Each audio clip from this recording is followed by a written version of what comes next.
Hello friends, हम discuss कर रहे हैं लूसेंट सामान्य ज्ञान की बुक को। इसमें से हमने हिस्ट्री पोर्शन शुरू किया है, जिसमें से हमने स्टार्ट कर दिया है मॉडर्न हिस्ट्री को। आज हम डिस्कस करेंगे कंपनी के अधीन गवर्नर जनरल। ये बहुत ही इम्पॉर्टेंट टॉपिक होने वाला है, यहाँ से क्वेश्चन जरूर पूछे जा। बंगाल के गवर्नर्स के बारे में हम पहले पढ़ते हैं। तो ये इनमें है पहले रॉबर्ट क्लाइव 1757 से 1760 ईस्वी एवं पुनः बने ये 1765 से 1767 में रहे। इसने बंगाल में द्वैध शासन की व्यवस्था की। बंगाल में द्वैध शासन प्रणाली किसने शुरू की? रॉबर्ट क्लाइव ने। यहाँ से ही पहला क्वेश्चन बन जाता है, जिसके तहत राजस्व वसूलने, सैनिक संरक्षण एवं विदेशी मामले कंपनी के अधीन थे, जबकि शासन चलाने की जिम्मेदारी जो थी वो किसको दी गई? तो ये जिम्मेदारी दी गई थी नवाब को। नवाब के हाथों में थी ये।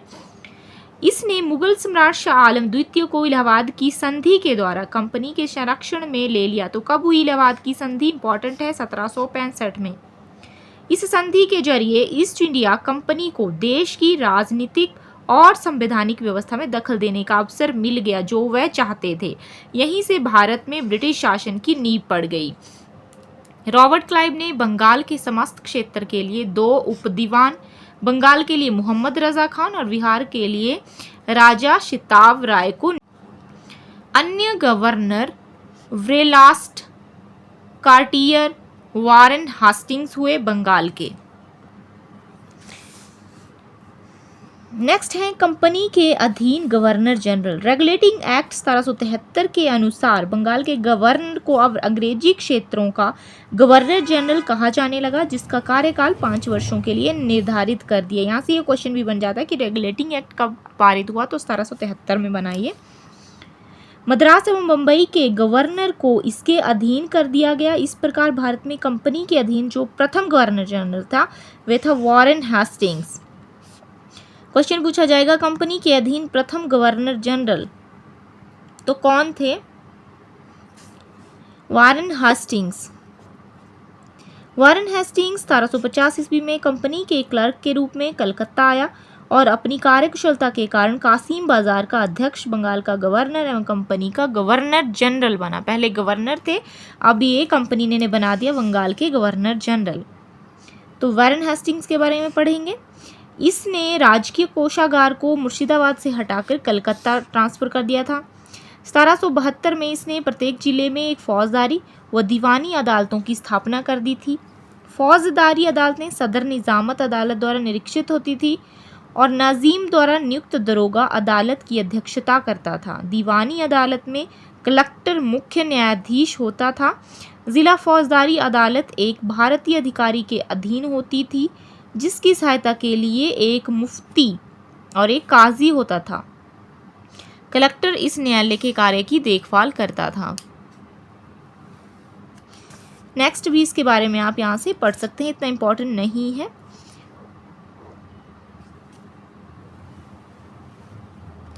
सतारह सौ 1772 में कोर्ट ऑफ हेस्टिंग्स ने द्वैध प्रणाली को समाप्त करने तथा कंपनी को बंगाल, बिहार और उड़ीसा प्रांत की शासन व्यवस्था का उत्तरदायित्व संभालने का आदेश दिया। ये इंपॉर्टेंट है कि 1772 में इन्होंने क्या किया? द्वैध प्रणाली को खत्म किया। वारेन हेस्टिंग्स ने दोनों उपदीवानों मोहम्मद रजा खान और राजा शिताव राय को पद से हटा दिया। 1772 में वारेन हेस्टिंग्स ने एक नई भू राजस्व पद्धति लागू की, जिसे कहा जाता था इजारेदारी प्रथा। तो इजारेदारी प्रथा के नाम से ये है, और ये किसने शुरू की थी? वारेन हेस्टिंग्स ने 1772 में। इस पद्धति को अपनाने का मुख्य उद्देश्य अधिक भू राजस्व वसूल करना था। इसकी मुख्य 2 विशेषताएं थी। इसमें पंचवर्षीय ठेके की व्यवस्था भी थी और इसके अंतर्गत उच्चतम बोली लगाने वाले को लगान वसूली का अधिकार दिया जाता था। हेस्टिंग्स ने नवाब की देखभाल के लिए मीर जाफर की विधवा मुन्नी की बेगम को उसका संरक्षक नियुक्त किया और 1775 में मुन्नी बेगम को हटाकर मोहम्मद रजा खान को नवाब का संरक्षक नियुक्त किया। 1776 में मनुस्मृति का अंग्रेजी अनुवाद the code of Gentoo laws के नाम से हुआ। विलियम बिलिकिंस ने 1785 में भगवद गीता का अंग्रेजी में अनुवाद किया। 1799 में अभिज्ञान शाकुंतलम नामक नाटक अंग्रेजी में अनुवाद हुए, ये इसी के टाइम में हुआ है। हेस्टिंग्स ने 1771 में कलकत्ता में मुस्लिम शिक्षा के विकास के लिए प्रथम मदरसा स्थापित किया। प्रथम मदरसा कहाँ स्थापित हुआ? तो कलकत्ता में 1781 में। और किसने करवाया?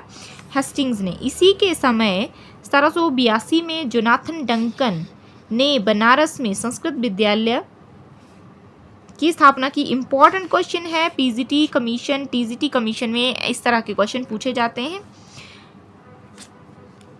तो 1782 में जोनाथन डंकन ने बनारस में संस्कृत विद्यालय की स्थापना की थी। ऐसा भी आ सकता है किसने की थी, और ऐसा भी आ सकता है कि कब की थी।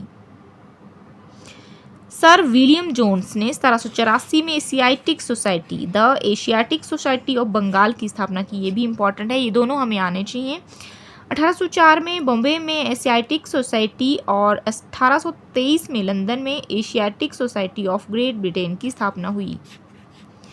इसने मुगल सम्राट को मिलने वाला 26 लाख रुपए का जो पेंशन था वार्षिक, उसको भी बंद करवा दिया था। इसी के समय यानी कि वारेन हेस्टिंग्स के समय 1780 में भारत का पहला समाचार पत्र द बंगाल गजट का प्रकाशन हुआ। किसने किया? जेम्स ऑगस्टस हिकी ने। इंपॉर्टेंट है, द बंगाल गजट का प्रकाशन कब हुआ? 1780 में। क्वेश्चन आ सकता है किसने किया? जेम्स ऑगस्टस हिकी ने। या फिर आ सकता है कि भारत का पहला समाचार पत्र कौन सा? 3-4 तरह से इस तरह से क्वेश्चन जो हैं वो बन जाते हैं। नेक्स्ट है, इसी के समय में रेगुलेटिंग एक्ट के तहत 1774 में कलकत्ता में एक उच्चतम न्यायालय की स्थापना हुई, जिसका अधिकार क्षेत्र कलकत्ता तक था। इंपॉर्टेंट है, वेरी वेरी इंपॉर्टेंट। कलकत्ता जो उच्चतम न्यायालय है, सुप्रीम कोर्ट की स्थापना कब हुई? 1774 में हुई। इस तरह से ये क्वेश्चन बनते हैं। कलकत्ता के बाहर का मुकदमा तभी सुना जाता था जब दोनों पक्ष सहमत हो, मतलब ये अधिकार क्षेत्र में आता था कलकत्ता के ही। इस न्यायालय में अंग्रेजी कानून लागू होता था। इसका मुख्य न्यायाधीश एलिजा इम्पे था, जिसे 1782 में इस्तीफा भी देना पड़ गया था। हेस्टिंग्स ने बंगाली ब्राह्मण नंद कुमार पर झूठा आरोप लगाकर न्यायालय से फांसी की सजा भी दिलवा दी थी। इस तरह से काम भी होता था यहाँ पे। प्रथम आंग्ल मराठा युद्ध की बात करें 1775 से 1782 में हुआ है। द्वितीय आंग्ल मैसूर युद्ध तो 1780 से 84 वारेन हेस्टिंग्स के समय में ही लड़े गए हैं। प्रथम आंग्ल मराठा और दूसरा आंग्ल मैसूर युद्ध जो हुए हैं किसके समय में? हेस्टिंग्स के समय में हुए हैं। और जो प्रथम आंग्ल मराठा युद्ध की सालवाई संधि 1782 में हुई, और द्वितीय आंग्ल मैसूर की जो संधि हुई थी वो हुई थी मंगलौर की 1784 में। तो इन संधियों के द्वारा ये युद्ध भी समाप्त हुए थे, और हुए थे ये वारेन हेस्टिंग्स के ही टाइम में। Pitt's India act 1784 Warren Hastings के समय ही पारित हुआ। इंपॉर्टेंट है। इसी के काल में बोर्ड ऑफ रेवेन्यू की स्थापना हुई। कब? 1772 में बोर्ड ऑफ रेवेन्यू की स्थापना हुई, 1772 में। हेस्टिंग्स ने संपूर्ण लगान के हिसाब की देखभाल के लिए एक भारतीय अधिकारी राय रायन की नियुक्ति की। इस पद को प्राप्त करने वाला पहला भारतीय दुर्लभ राय का पुत्र राजा राज बल्लभ था। पीट्स इंडिया एक्ट 1784 के विरोध में इस्तीफा देकर जब वारेन हेस्टिंग्स फरवरी 1785 में इंग्लैंड पहुंचा तो वर्क द्वारा उसके ऊपर महाभियोग भी वहां पे लगाया गया, परंतु 1795 में इसे सब आरोपों से जो था वो मुक्त भी कर दिया गया। 1786 में हेस्टिंग्स के जाने के बाद लगान परिषद का पुनर्गठन किया गया और एक नवीन अधिकारी मुख्य सरिस्तादार की नियुक्ति की गई, जिसका कार्य सभी कानूनों को कागजों की देखभाल करना था। और इस पद पर प्रथम नियुक्ति हुई जेम्स ग्रांट की। सुरक्षा प्रकोष्ठ की नीति ring fence policy Warren Hastings से ही संबंधित है। नेक्स्ट आते हैं सर जॉन मैकफर्सन। इसे अस्थायी गवर्नर जनरल नियुक्त किया गया था। और फिर आते हैं लॉर्ड कॉर्नवालिस। इंपॉर्टेंट हैं ये, इनके बारे में बहुत ही चीज़ें पूछ ली जाती हैं कई बार। लॉर्ड कॉर्नवालिस का समय था 1786 से 1793 और 1805 ईस्वी में भी ये बने। इसके समय में जिले के समस्त अधिकार कलेक्टर के हाथों में थे। इसने भारतीय न्यायाधीशों से युक्त जिला फौजदारी अदालतों को समाप्त कर उसके स्थान पर 4 भ्रमण करने वाली अदालतों जिनमें 3 बंगाल के लिए और 1 बिहार के लिए नियुक्त की। कॉर्नवालिस कोड, एक हम पढ़ते हैं कॉर्नवालिस कोड के बारे में। तो ये आया है 1793 में और ये शुरू किया है किसने, इसका निर्माण किया है लॉर्ड कॉर्नवालिस ने।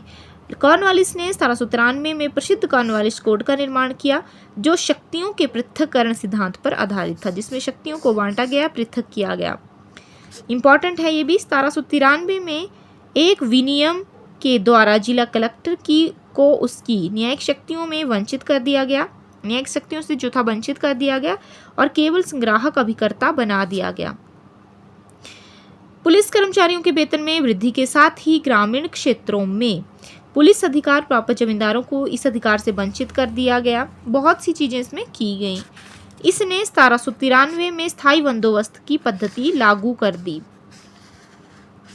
स्थायी बंदोबस्त किसने शुरू किया? लॉर्ड कॉर्नवालिस ने। परमानेंट सेटलमेंट जिसको कहा जाता है, जिसके तहत जमींदारों को अब भू राजस्व का लगभग 90% यानी कि 10/11 भाग जो था, 90% जो था वो कंपनी को तथा लगभग 10% 1/11 भाग अपने पास रखना होता था। 90% जो था कंपनी को देना होता था जमींदारों को और 10% जो था वो खुद के लिए इनको रखना होता था। ये थी आपकी परमानेंट सेटलमेंट। स्थायी बंदोबस्त की योजना जॉन शोर ने बनाई थी। इसे बंगाल, बिहार, उड़ीसा, बनारस और मद्रास के उत्तरी जिलों में लागू भी किया गया था। इसमें जमींदार भू राजस्व की दर तय करने के लिए स्वतंत्र थे। भू राजस्व वसूलने की अन्य 2 व्यवस्थाएं थी। कौन सी थी? एक तो रैयतवाड़ी थी, एक महालवाड़ी थी। तो हम देखते हैं रैयतवाड़ी व्यवस्था और महालवाड़ी व्यवस्थाएं क्या कहती हैं। रैयतवाड़ी व्यवस्था किसानों के साथ व्यक्तिगत रूप से किए गए लगान समझौते को रैयतवाड़ी कहा जाता था। व्यक्तिगत रूप से इस व्यवस्था के अंतर्गत ब्रिटिश भारत की 51% भूमि आई। 1792 में रैयतवाड़ी व्यवस्था 12 महल जिले में पहली बार कर्नल रीड द्वारा लागू की गई। लागू किसे किया गया? रैयतवाड़ी व्यवस्था को लागू किसने किया? तो ये किया था कर्नल रीड ने। 1820 में इस व्यवस्था को मद्रास में भी लागू कर दिया गया और इसे सुचारू रूप से चलाने के लिए मुनरो को मद्रास का गवर्नर नियुक्त कर दिया गया। इस व्यवस्था की विशेषताएं क्या थी? तो सरकार और किसान के बीच कोई बिचौलिया वर्ग नहीं था, जैसे कोई जमींदार नहीं था। भूमि का स्वामित्व किसानों को दिया गया, जिससे वे भूमि का विक्रय कर सकते थे या उसे गिरवी भी रख सकते थे। ये थी रैयतवाड़ी प्रथा। लगान की अदायगी न होने पर भूमि जब्त की जा सकती थी। लगान अदायगी की प्रत्येक 30 वर्ष बाद पुनर्समीक्षा करने की व्यवस्था की गई। राजस्व के रूप में किसानों को उपज का आधा भाग 1/2 भाग देना था, जो धन के रूप में देना होता था। नेक्स्ट आता है महलवाड़ी व्यवस्था। महल शब्द से तात्पर्य है जागीर या फिर गांव। इस पद्धति में सरकार ने राजस्व के लिए कृषकों से सीधा संपर्क नहीं किया, बल्कि गांव या जागीरों के मुखिया या लंबरदार को राजस्व वसूली का आधार बनाया और इससे अपोजिट था आपका रैयतवाड़ी व्यवस्था में। 1882 में यह व्यवस्था प्रारंभ की गई। महलवाड़ी यह व्यवस्था गंगा की घाटी, आधुनिक पश्चिमी उत्तर प्रदेश, मध्य भारत के कुछ भाग तथा तत्कालीन संपूर्ण पंजाब में लागू की गई। इस व्यवस्था में पहली बार लगान तय करने के लिए मानचित्रों तथा पंजियों का प्रयोग किया गया। इस व्यवस्था का जन्मदाता था हाल्ट मैकेंजी। महलवाड़ी जो व्यवस्था थी, इसके जनक जो थे तो वो थे हाल्ट मैकेंजी। 1833 में मार्टिन वर्ड तथा जेम्स टॉम्सन के बंदोबस्त में यह अपने सबसे अच्छे रूप में सामने आई। प्रारंभ में इस व्यवस्था में लगान उत्पादन का 2/3 भाग था। लगान उत्पादन 2/3 से किया जाता था और बाद में से घटाकर आधा भाग यानी 50% जो था वो कर दिया गया। नेक्स्ट आता है आगे हम देखते हैं भू राजस्व संग्रह करने की विधियां। तो जमींदारी में कौन सी थी? रैयतवाड़ी में और महलवाड़ी में क्षेत्रफल 19% था। जमींदारी में रैयतवाड़ी में था 51%, महलवाड़ी में था 30%। पक्ष जमींदार वसूली करता था, किसान इसमें डायरेक्ट जो था सरकार के साथ कनेक्ट था और इसमें मुखिया या लंबरदार बिचौलिए का काम करते थे। योजनाकार कौन है? जमींदारी प्रथा के योजनाकार हैं लॉर्ड कॉर्नवालिस व जॉन शोर। रैयतवाड़ी के हैं रीड और टॉमस मुनरो। आते हैं क्वेश्चन कर्नल रीड और टॉमस मुनरो रैयतवाड़ी के। और हॉल्ट मैकेंजी ने दिया है महालवाड़ी का कॉन्सेप्ट, ये हमें याद होना चाहिए। कॉर्नवालिस को भारत में नागरिक सेवा का जनक भी माना जाता है। नागरिक सेवा का जनक भारत में किसे माना जाता है, तो कॉर्नवालिस को। नेक्स्ट आते हैं सर जॉन शोर। इसने हस्तक्षेप नीति अपनाई इसी के कार्यकाल के दौरान 1795 में। बंगाल नियम 21 के तहत नवजात कन्याओं की हत्या किए जाने को बाकी हत्याओं के समान ही अपराध घोषित कर दिया गया। नेक्स्ट आते हैं लॉर्ड वेल्जली। इनके बारे में हम डिस्कस करेंगे पार्ट 2 में।